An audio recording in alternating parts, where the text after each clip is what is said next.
Hello, everyone. Let me turn our cameras on. Hello, everyone. Oh, they're on. Okay. Finally, I'm on time. how are you doing, Diatana? How are you doing? Is that Maylee? You guys, you just changed the harder names tonight for some odd reason, huh? Just had to be tonight, huh? Hello, Tuesday. My girl Tanny, members Carolyn, Bryce, Sarah, Rosaline. Hello, everyone. So we wanted to do this live. So um, Miss Ruth here, she has way more courage than I do. She said, whatever you guys want to ask, ask away. Any questions? Hello, Juju. And I have a couple of questions. Hello, Jessica, that I want to ask as well. Big hugs to everyone. Big hugs to everyone. Hope all is well, Shay. Emily. I get caught up, Ruth, and I start saying hi to every individual person. I can't help it. I'm sorry. How are you doing tonight, Ruth? Hi, everybody. Hmm. Okay, so we'll let Ruth do that first, since people like Bryce said that they don't know Ruth's story. So you want to open with that?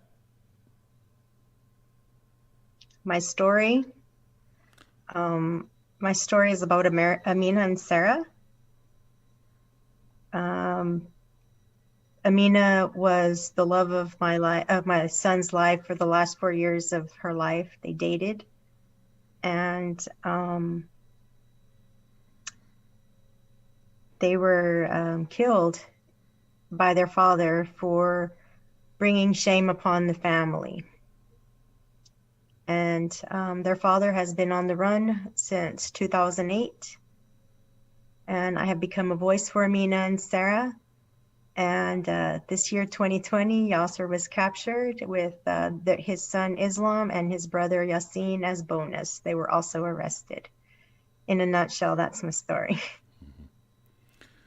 Well, I guess first I'm gonna pause right there. To my mods, tonight of all nights, make sure you look at what everyone is saying because she literally wants to answer everyone's question. So if someone has a question and we may have overlooked it or didn't see it, copy and paste and type it in there. Uh, so we want to give everybody a chance. But I guess that's the one thing is, Ruth, I gotta act like I don't know anything. When you see something, as most of the world saw it from the excellent documentary that was put out on Sarah and Amina, that is all that everyone knows. They don't know one single second before that documentary, one single second after that documentary. Whatever it shows is the only thing they know. And you said something. The documentary make it seem like your son was with Amina very quickly, but this was the span of 4 long years. Correct. So Joseph and Amina, they met 4 years into, they met in 2004. Joseph was attending a Taekwondo academy, and Amina, Sarah, and their brother Islam came to join the Taekwondo studio. And Sarah and Islam didn't stay, but Amina did. And that was the beginning of Joseph and Amina's courtship. And not long after that, we started learning about the horrors that both Amina and Sarah were living, and that it was more than just a father being overprotective. Um, so as time passed, yes, we realized how the severity of it, the fear and threats were real. The majority of the time that Amina was with us, she was a minor, so our hands were kind of tied, because of Child Protective Services, or they would have filed kidnapping charges on us, which I wouldn't have minded, but that would have left Amina alone, and I wasn't willing to take that chance. So we were going to wait till they graduated before she came to be with us. But sadly, that did not happen. This is my first time ever hearing. I had no idea that their brother Islam was at the Taekwondo Academy. He was never none the wiser of anything going on. Well, I mean, Islam hung out.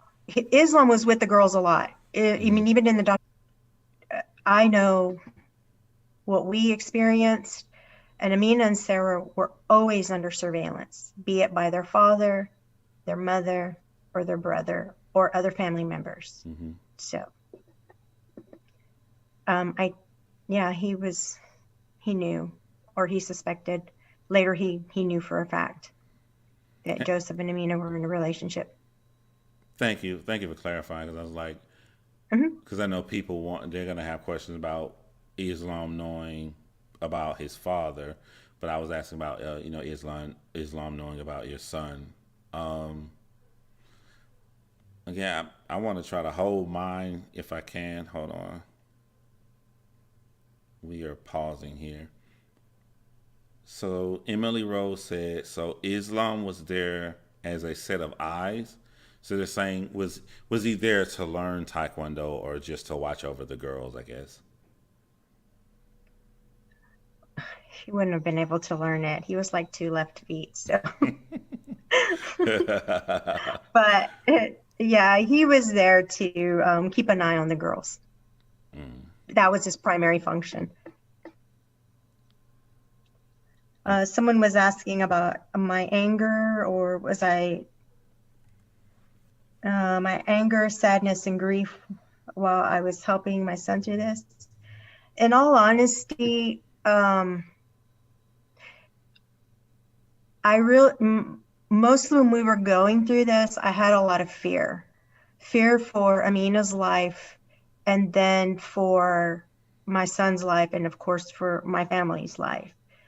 One thing that I want to talk about is, honor-based violence, and that's exactly what they were living under. At the time, I had no idea what we were living. The moment Joseph and Amina fell in love, we were under that same crimes against humanity.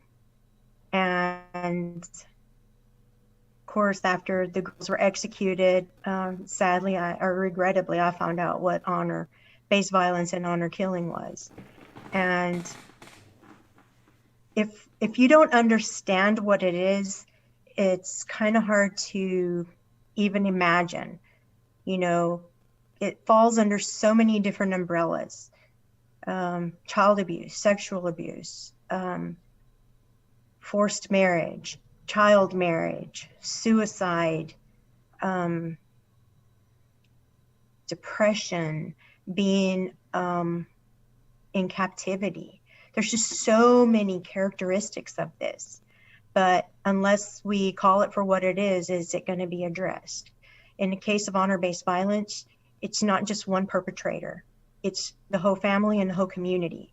So people have asked me, or people have come out and said, you were the adult. Why didn't you do anything? Well, at the time, I didn't have a documentary to reference. I didn't know what this was, but I knew that Amina's fear and threat were real. And for a regular child abuse case, Child Protective Services will take the child from the home, but they will put the child within with another family member or within the community. And for victims of honor-based violence, that is signing their death warrant as well, because it is a whole community that is decisive of what measures are going to be brought. Is a huge testament of this. I don't know, John, if you saw, I posted the docket on United States of America versus Islam, their brother. And in that docket, that summary, it lists all the Saids and how they suspect that they are a part of it, that they've been aiding and abetting Yasser this whole time, and how other family members and other people in their community. But I mean, it's not proven yet. I'm pretty sure they're doing their own research. It's public information. I'm not sharing anything that isn't public. Mm-hmm. But I think this is crucial. You know, when I heard Chief Spivey speaking about that when he made the statement that the reason Yasser did this is irrelevant at this point, but it isn't. It's Yeah. crucial that we speak up of why this happened, because there are other Amina and Sarahs out there that have no idea what to do. So when we were going through this with Joseph, it was more fear than anything else. I wanted to protect Amina, and although I didn't know Sarah, I cared for her too, and I wanted to protect her too, because her life is just as important as Amina's. We lost both girls, not just one. Yeah, I remember you drilling that home in me when we first started talking. Also, from the documentary, it looks as if the blatant, when people try to question you, why didn't you do something sooner? The blatant physical abuse is when he moved away and didn't tell anybody where his family was moving. Is that correct? When he started abusing them, Yeah, where it's blatant, where I don't want to say like you know what's in the documentary when he kicked her in the mouth with her braces, yes. like, but he moved, so no, you can't call CPS or Child Protective Services if he did that and moved away. Well, true that, but that wasn't the only time that he beat Amina. He scared the girls all the time. He threatened them all the time. He would walk around with the gun all the time. You know, I mean, again, and the footage that they showed in the documentary Hmm. just shows how oppressed they were, you know, and how he watched their every movement. That was just one of the incidents. And, you know, Amina was a brave girl. She did everything to protect my son, and she endured that beating not to give his information out to her dad. And so, yeah. I'm going to. I'm looking at some of the questions. And, you know, also when people mention, you know, why couldn't I have done more? Why didn't I just take him to see Child Protective Services? Well, throughout their life, they cried out for help. Amina and Sarah did, and they were failed each and every time. And I'm not going to say it's Child Protective Services, but when children are minors, they go to the parents to do their investigation. And if you have both parents saying the same thing, They don't listen. then what does that do for the child? And that's what Amina told me, because I stressed to her, we could go here, we could go there. And she said, you just don't understand. So I just went along with what she told me, you know. She was the one guiding how I helped her. And yeah, in hindsight, I wish I would have done more. I wish I would have just taken her and left with her. But again, she was with Joseph and our family the last 4 years of her life, and the majority of that time she was a minor. And so my hands were kind of tied. You know, because you saw the recent videos here, so I was asleep upstairs. It was actually Emily who's in the chat right now. She sent me a bunch of messages saying Yasser was captured and is completely black dark. I don't know if I'm dreaming or not. The split second I got her messages, I didn't even reply. I immediately contacted you and asked you, was this true? And that was my night. I went live 5 minutes later. Walk me through your day that Yasser was captured. So I just got home and I received a phone call from a family member, and they asked, "Are you driving or are you home?" I said, "No, I just actually walked in the door."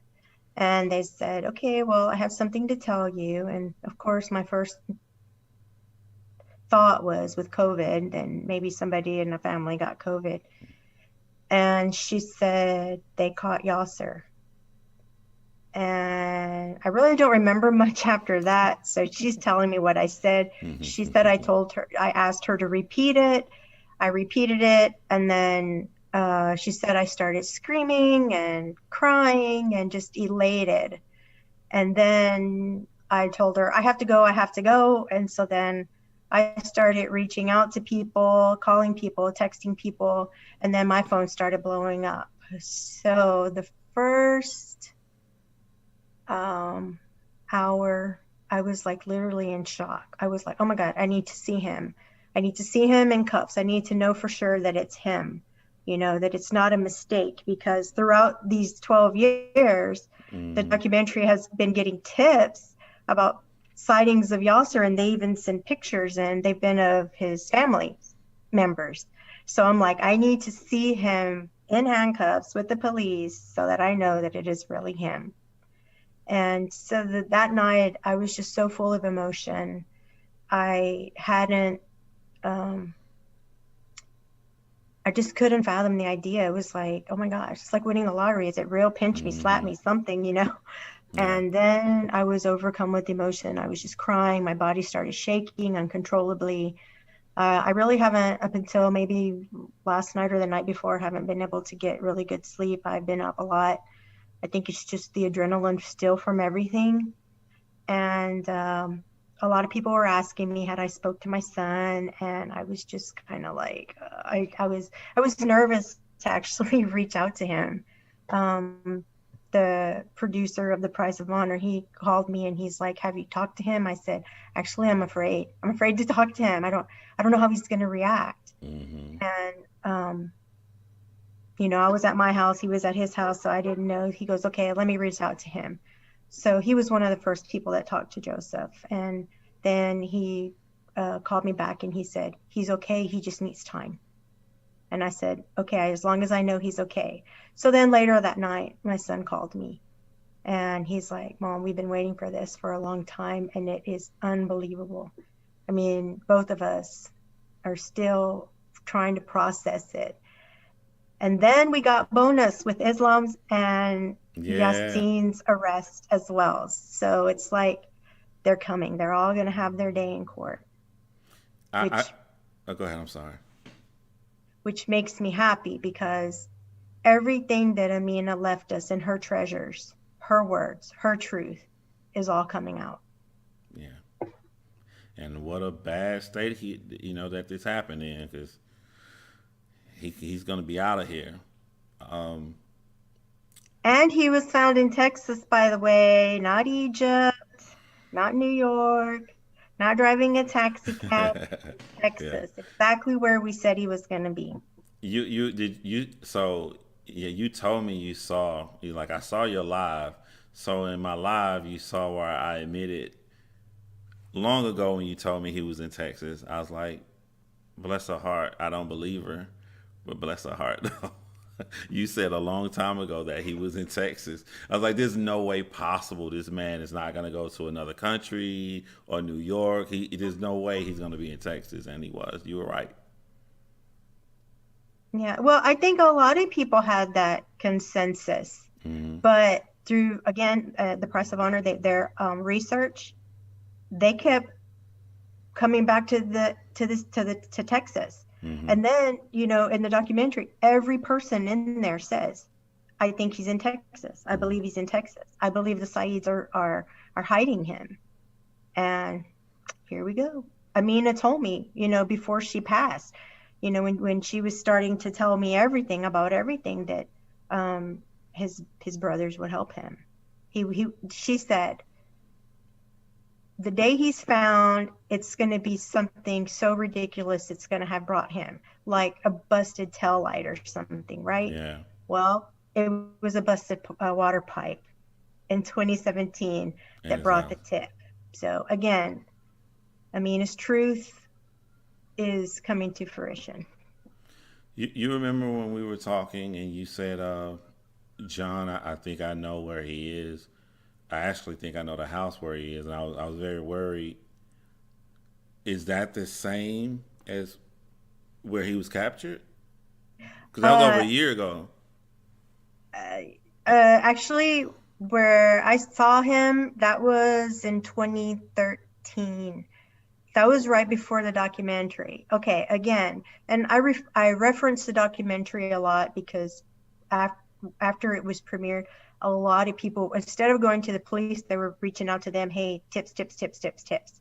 Hmm. And I'm not sure how they got this address, but they got an address. And since I was living in the area, I'm like, I'll go. I mean, what can he do? Kill me? And then he'll be back in the public sight. So that's good, right? So we had an address. I went. The house looked very desolate, but also across the way from that house, like on the other side of the street, like a block away, there was another house. Now, how did we know? But it belonged to a family member of Yasser's. And when we contacted the FBI, I told them he's not going to be there long because it was right before a big winter.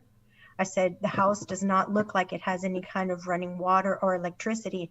And when I first saw light in there, it looked like a lantern or a candle. Hmm. It didn't look like a regular light. And also, there was a brand new red truck in the driveway. And then the truck changed from that to a van. And so by the time they went, he wasn't there. So the answer to your question, no, it is not the same house, but it almost looks identical to the house that I saw him. Even most of their houses are near open areas and near the freeway. So you can get off, and if you need to leave really, really fast. Yeah, most of their houses are like that. So what does that say? That he's been hiding out with the family and living there. Yeah. So I wanted to also ask, hmm, I'm gonna save my my last three big ones towards the end. But we got some video questions. Some of these are sideways. I apologize, but I want to post. This is my friend Stephanie. She sent a video comment, and you said that you can't hear from your phone, right? So it may be a delayed response on here because I'm going to play Okay. it through YouTube I want first. to answer this real quick. William, Sure. no, the mother was not with Patricia was not with Yasser when they found him. And let me know if you see anything else you want to answer. Sure, go ahead. So this is, No, I'm not fearless. Really, I'm not fearless. yeah, you are. You're fearless. Hello, Ruth. My question for you is how big of a role or how much of a role do you think Yasser's son had in hiding him? I like those white glasses, Stephanie. But I think it's like you're about to hear it. It's like we're like 10 seconds ahead.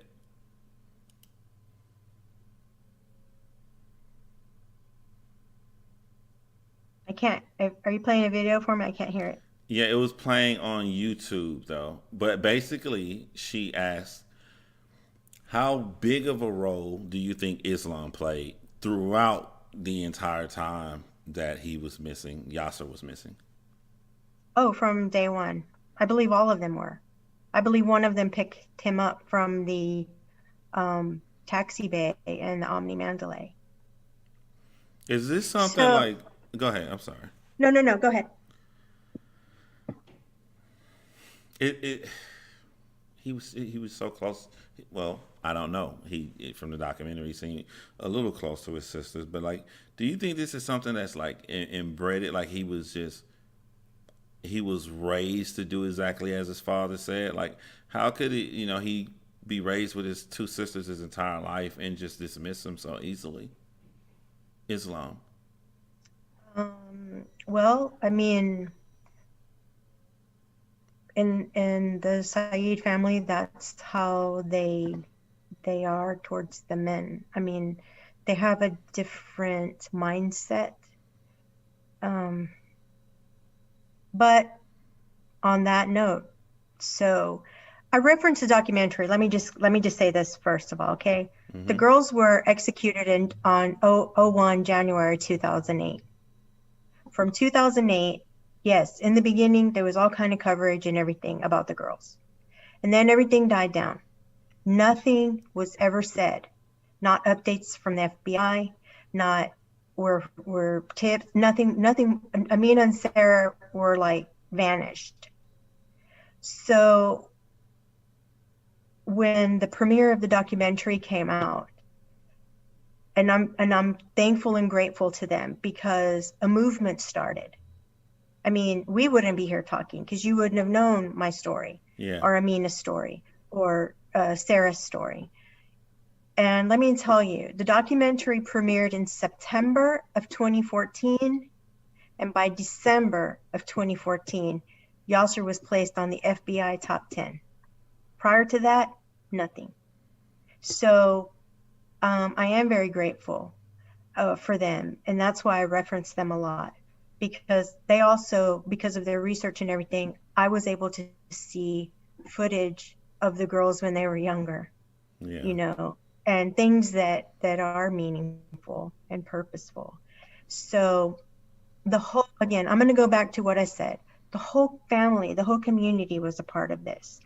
When this happened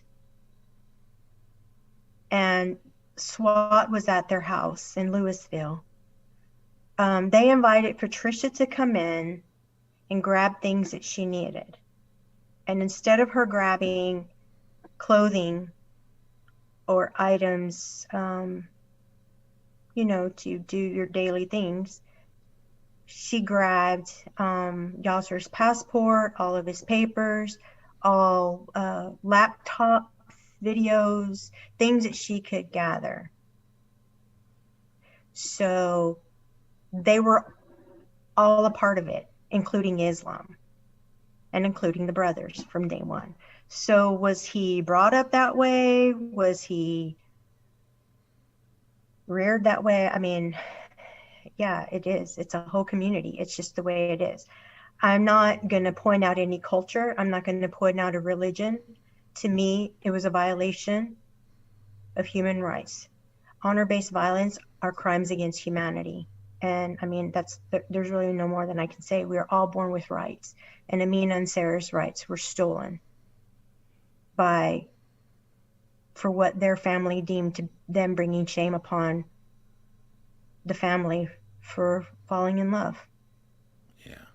And soon after what happened to Amina and Sarah, all the other brothers went and made arrangements in arranged marriage for their daughters. Yeah, hold on. Okay, there we go, Ruth. It just paused for like 2 seconds. Oh, did the schools ever suspect any type of abuse coming from Judith Elizabeth? Well, thank you for the question. So after the documentary, we went different places to screen, went to the girls' high school. Was kind of very emotional to be there, to see the computer lab where she would send me all my treasures that I have now. Mm-hmm. They showed me where she sat. I mean, I'm getting emotional thinking about it now. They say they didn't. Again, I mean, Amina and Sarah, the life that they lived, I know what I know from Amina telling us and us experiencing it, but nothing is really how it is when you're actually living it. So I can't even imagine how much worse it was for them. To see them, they were picture perfect, smiling, happy. You would have never guessed that there was anything. Now, did some of the friends say that the girls came with bruises and whelps? Yes. I didn't talk to those friends, so I don't know to what extent was shared with them, or why no one, or if any of the teachers or counselors, if they saw anything like that, if they didn't, ask the girls. But they truly seemed surprised that, that they didn't understand what this was going on in their household. But some of the friends did say that there was fear, like Sarah. I think one time she made a bee on a paper, and they were joking with her saying, "Oh, Sarah, we're going to tell your dad." And Another friend said she was really freaking out about that. Like, no, no, please don't tell my dad, Over a B. Yes. Yes. That's crazy. They didn't know the freedoms that you and I know.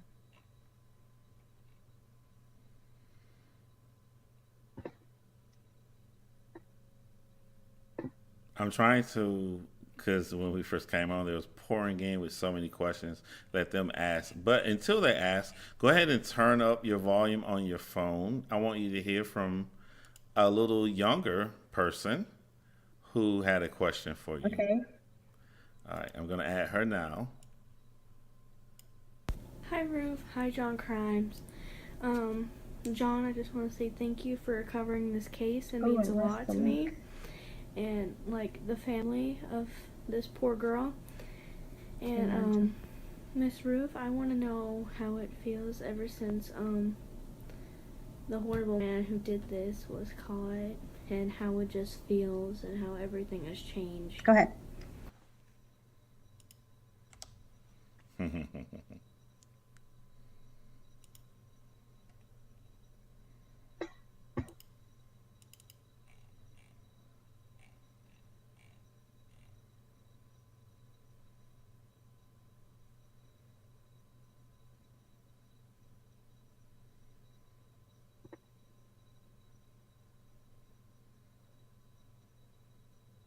I don't see any more questions coming up. Oh, no, no, no. It played on there. It was a little girl, the girl video. I didn't see it. On the screen? I didn't hear it. I have my volume. Yeah, I didn't see it and I didn't hear it. No, I'll play it again. I want to make sure before I play it again. Guys in the chat, before I play this again, could you hear her volume on the video that I posted? Okay. Okay. All right, so I'm going to play it again for you, okay? Because I don't mind playing her again. So cute. Okay. Hi, John Chrymes. John, I just want to say thank you for covering this case. It means a lot to me. And like the family of this poor girl. And Miss Ruth, I want to know how it feels ever since the horrible man who did this was caught, and how it just feels and how everything has changed.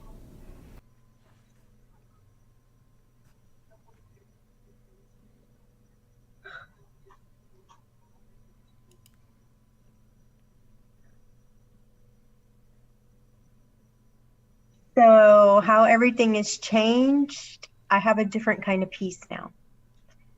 I'm still in disbelief. I'm excited to see all the other arrests that are coming. I feel invigorated. I'm very thankful that Amina and Sarah are finally going to have or see justice. They're gonna something that's been long overdue, and that means the world to me. So something I want to share. In 2006, Amina sent me her correspondence to me, voicemails, letters, emails. I refer them as my treasures. In 2006, she sent me a treasure saying that she overheard her dad talking to her uncle and saying how soon she was going to be a memory.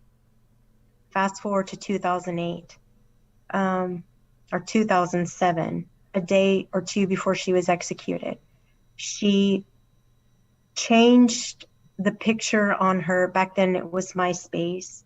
And she put a quote. She did not want to become a memory.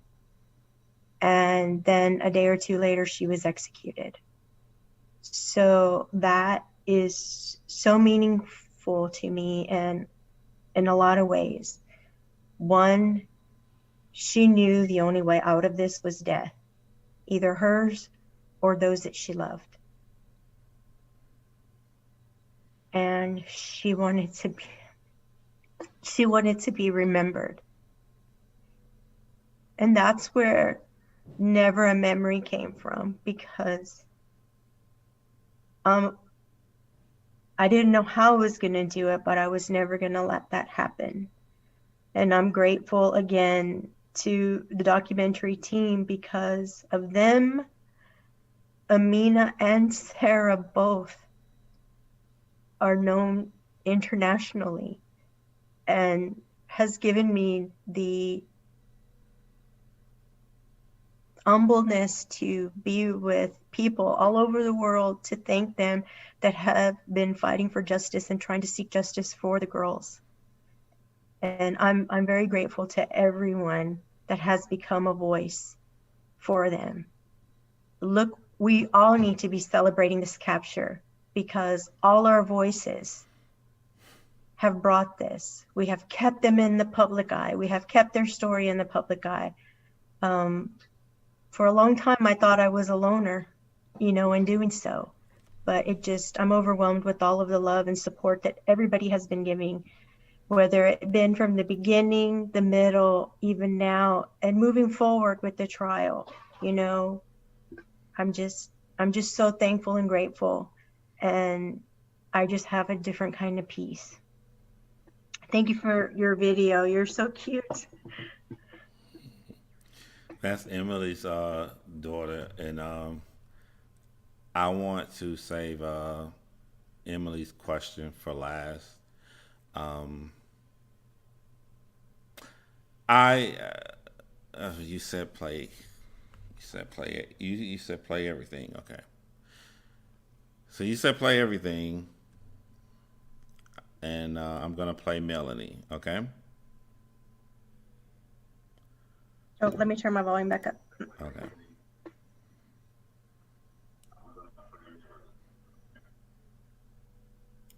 Hi, Ruth. I know you want to have the graves moved, and that might be a long process. Is there something we can do as supporters to help beautify it currently, like flowers or something ornamental? Shout out to Melanie, my mod. Something we can do as supporters to help beautify it currently, like flowers or something ornamental? Thank you for your question. So, I honestly haven't been to the gravesite in a while. Again, we have received threats and stuff throughout this time, and we were headed out that way, but we were told it was in our best interest not to go. So we have not. Now, is it safe for anyone else to go? Yes. From what I'm told now, they do have a gate, so I don't know if it's as open as it was before. Since the documentary and all the backlash about the bad way it looked and everything, I think they've tried to do some renovations on it to make it look a little bit better, but I've heard it still looks very horrible. Someone posted, I think last week, that they went and they didn't have any issues and they put flowers. So yes, I mean, if you're close to there and you want to go, that would be amazing, to put some flowers for them, to celebrate that their executioner has been captured.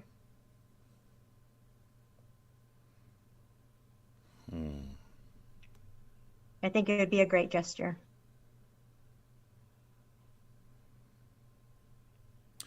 Thank you for giving them respect in death that I won't even call them parents, never gave them in life.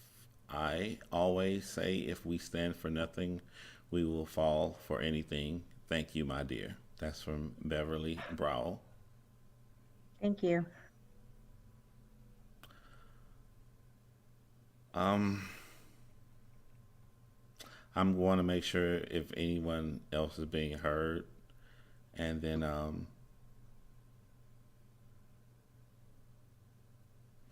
yes, I am going to attend the trial. Ruth, I think we're going to meet each other then. I'm fairly certain we'll meet each other then. Yes, we were all threatened, including my son. We've all been, he's actually been threatened more recently, like within the last 3 or 4 years.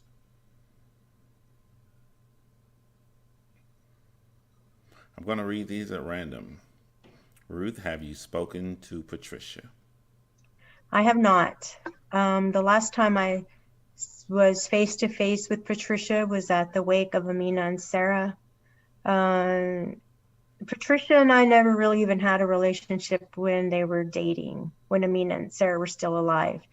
She was always indifferent, and then my opinion was formed of her on what Amina had told me, and well, I mean, I think we all kind of know that. Yeah. She didn't talk to us. We didn't talk to her. It wasn't until Islam started yelling and screaming and cussing at my son Joseph and telling him to get out because he killed them. It was his doing. He did it. And then she started yelling and screaming at us. And I even said it then. I said, Patricia, Wow. you know the truth, and the truth will come out one day. And if you would have had a pinpoint of care like you're seeming to now, when they were alive, they might still be alive. And in case you haven't been keeping up with current events, your husband, their father, Yasser, is the one that executed them. And then they took that for my son, and we had to leave. And we weren't allowed back, not even for the funeral the next day. Preach.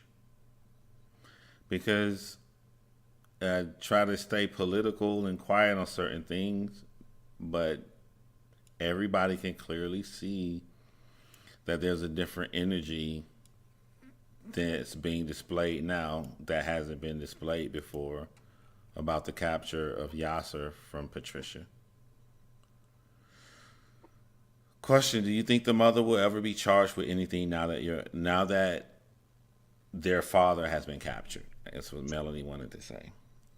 Okay, Melanie. Well, I think with the supporters that have been a voice for the girls for the capture of Yasser, I think the supporters will be a voice for whatever the outcome for Patricia is. But again, I'm referencing the documentary. Mm-hmm. If you watch the parts about Patricia, I think at one point they were asking her, I guess when the last time she saw Islam or the last time she saw Yasser, and she said she saw Yasser in 2008 after he murdered the girls. And if you look at the phone records, Yeah, I remember that. Yeah. she was in communication with Yasser, Islam, and Yasin the whole time when they ran away. So that just makes me suspicious that she was there still. Her role there was to keep an eye on them and keep tabs on them. And she also made up a story of why they were returning. She never told them that they were returning back home. So she tricked them to bring them back. I was thinking of like, wow, I'm going to meet you. I'm going to go to the trial. But then it brought up another thought. Do you think he's going to plead guilty?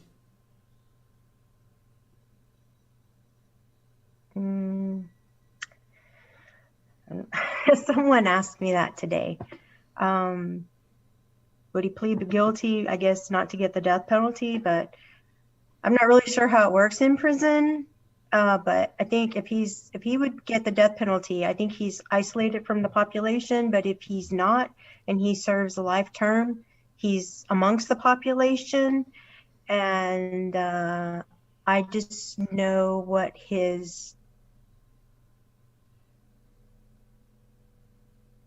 opinion on certain ethnicities, certain religious cultures, certain things. I don't know that he would really last that long.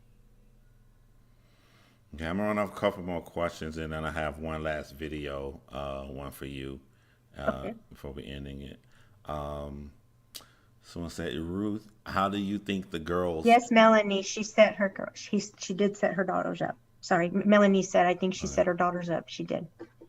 I agree with you. Okay, go ahead, John. I'm sorry. No, you're fine. It's all for you. You said you want to answer everything. So if you see something before I do, feel free to answer it. Someone said, Ruth, how do you feel the girls truthfully felt about their mother? Oh, I know exactly what I'm gonna ask you. But yeah, go ahead. I think they honestly love their mother and their father despite uh, the horrors they endured. I mean, look, they didn't have to take her with them, and they did because they believed that she truly wanted to leave him, although she had left him and went back many times. They wanted to give her a chance of freedom as well. So I truly believe they love their mom, despite whatever she wasn't, both parents. I really think they cared for their parents. Amina and Sarah were great people. I mean, I think what makes me sad about all of this is that all the people that are here supporting them across the globe, that you guys did not have the opportunity to meet both of them. They both were the bravest girls that I've ever known. Amina protected my son to the very end, and Sarah shot 9 times fighting for her life, managed to dial 911 and to name her executioner, her father, Yasser Abdel Saeed. I mean, I don't know what more evidence they need than that. Yeah, I think he's a goner. Could you check your Twitter? Could you? I wanted you to see that in private first. Okay. Is that okay? Let me see. Hold on a second. Okay. You can be reading, I guess, other questions. I don't know. Okay. No, they're not part of his religion. Will his son and brother be tried in Dallas County or in Denton County where they were arrested? They actually were arrested in Euless, which is Tarrant County, Islam and Yassin, and Yasser was in Justin, which is Denton, so that's part of Dallas. Okay.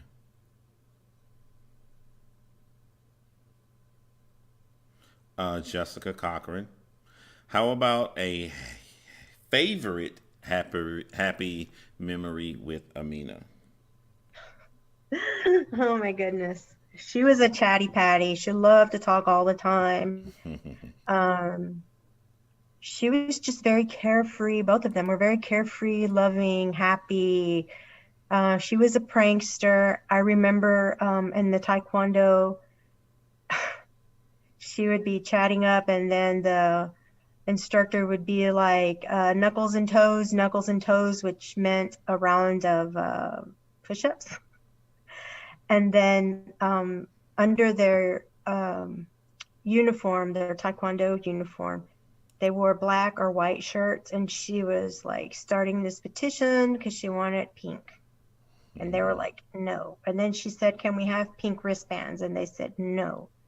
There was like a handful of girls and the rest of them were guys. Although she's like, guys, wearing pink, it shows that your masculinity too. But she was just, they both were very funny. She loved pink, by the way, right? That's what she would write. That was her signature color, yes. Yeah. And I did not like pink. Purple was my color, but pink is now my color. Life is better in pink. Both girls loved pink. They liked the color pink. Was that okay from Twitter? I guess I'm not. Go ahead. Yes. You sure? Mm-hmm. Okay. I asked to make sure in private, I asked Ruth, did she want to reveal why Amina went back when she left and Sarah was home with Yasser and their mother, but Yasser wouldn't do anything unless he had both girls. And I asked Ruth, why did Amina truly go back? She went to save my son because she knew she was at the defeat when Patricia went to get her, she knew there was no turning back. Again, in the treasure she left behind, she always said that this was going to happen, and she said that the only way out of it was death. And she really wanted to protect Joseph because she knew what was going to happen. You know, she had sent me pictures of all of her uncles, cousins, and everybody to prepare us should anybody like that come around us, to run, or not to call Joseph by his name, or don't go to the Taekwondo studio. Amina and Joseph's love was something unique and something special that we all hope to gain one day. They were very young, but I could see that it was something very true. And that's why I fought for it. And we knew, staying with her, we were putting our life on the line. But I considered her like my daughter. And anybody that cares about anybody, or anybody that's a parent, you do everything in your power to protect your child. And that's how I saw her. And if that meant giving my life, then that was. I mean, have we had fear every day since we came out? It wasn't an easy decision to come out, yes. But Amina and Sarah's story needed to be told. They needed justice. And nobody was saying their name. Nobody was keeping them in public eye. So when people started coming up and saying, hey, we want to do this documentary, I was like, please do bring them back to public eye. And I said it then, and I say it now, and I'll stand on it forever. As long as I have breath, Amina and Sarah will never be a memory. They will always have a voice through me. And everyone else now that is on the movement of Amina and Sarah. Since this documentary came out, over and over again, everyone, within a split second of watching it, they don't look at you as only Joseph's mother. They say that that's the mother of Sarah and Amina, the true mother. It's all over the internet. How do you feel about that? I feel very honored. They were amazing girls. They were smart. I mean, they were really intelligent. Both of them had goals and plans. They both wanted to be physicians. I was going to be a grandmother of 4. You know, I'm very honored to have people think that. Do I think I'm a hero? Do I think I'm special? Do I think I'm fearless? I'm just a mother that truly loves their children, her children. And I'm sure many of you wouldn't have done anything different. To love them, to know Amina and Sarah was really to love them instantly. That's how amazing they were. Ruth, I saw you. But I do want to add something else real quick. Go ahead. There was a case in Houston not here too long ago. It was honor violence. This young girl escaped her family. She married her. She was able to marry her love.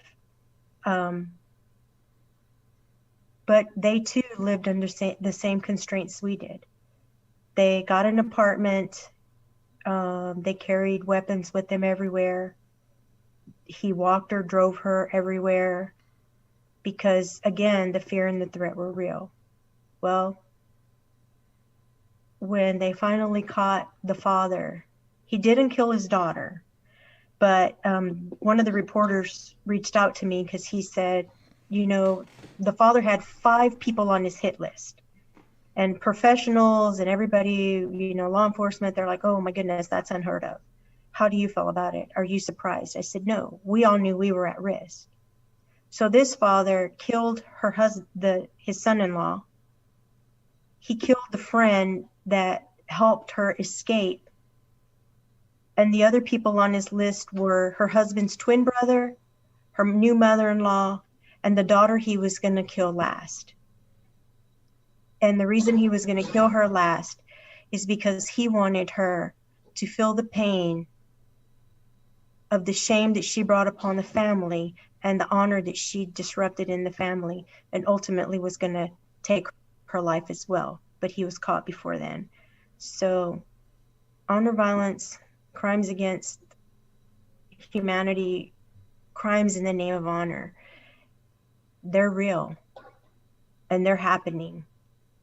Not in other countries, they're happening globally, and they're happening more and more in the States. We do not know of them because they are not called for what they are. And crimes in the name of honor, again, could be female genital mutilation, suicide, forced marriage, child marriage, rape, surveillance, kidnapping, under house arrest. I mean, all of these other things are balled up into one. And we have to remember these crimes is the whole family and the whole community. And one of these victims, when they reach out to you, it's a matter of life or death. And it may be the only opportunity you have to help them. And we were in it to the end.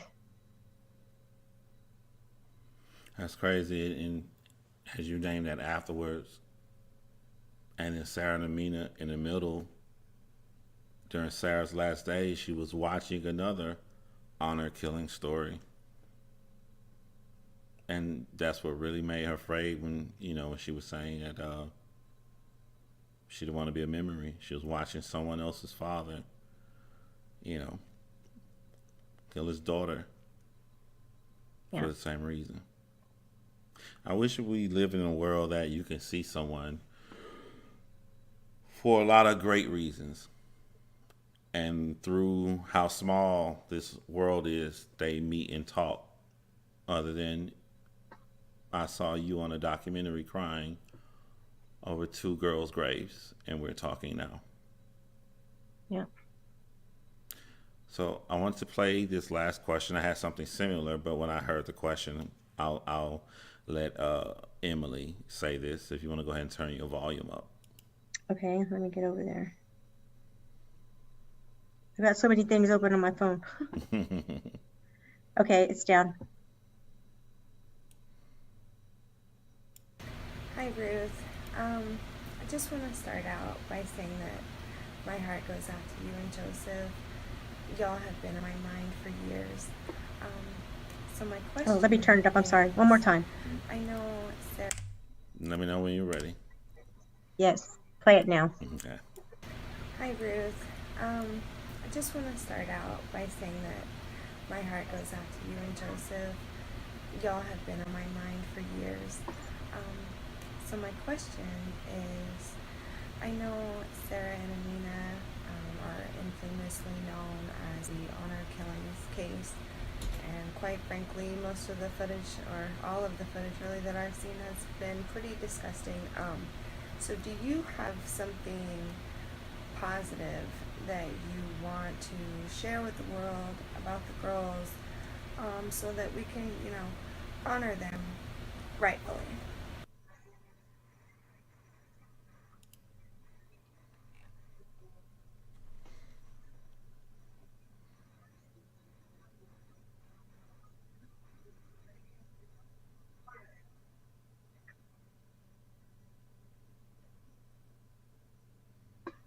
Well, again, they both liked pink. So both of them were born in March, and a few days apart, a year apart, but a few days apart. Amina, if she could have put the world in pink, she would have done that. So anytime you see pink, you think of them. In our household, it's not just pink. We call it Amina pink.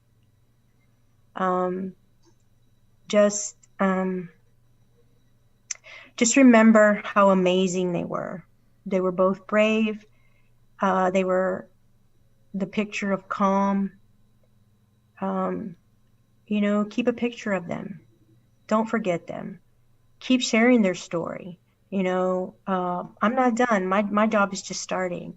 I'm resurrecting a foundation that I started called Never a Memory, to not only raise awareness, but to try to educate those that are in position to to help these victims because they're all over. Help other organizations that are honor-based specific in Amina and Sarah's name, because I know had they survived that, they would be advocates as well to save others.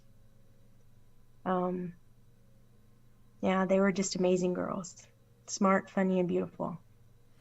Both of them were pranksters.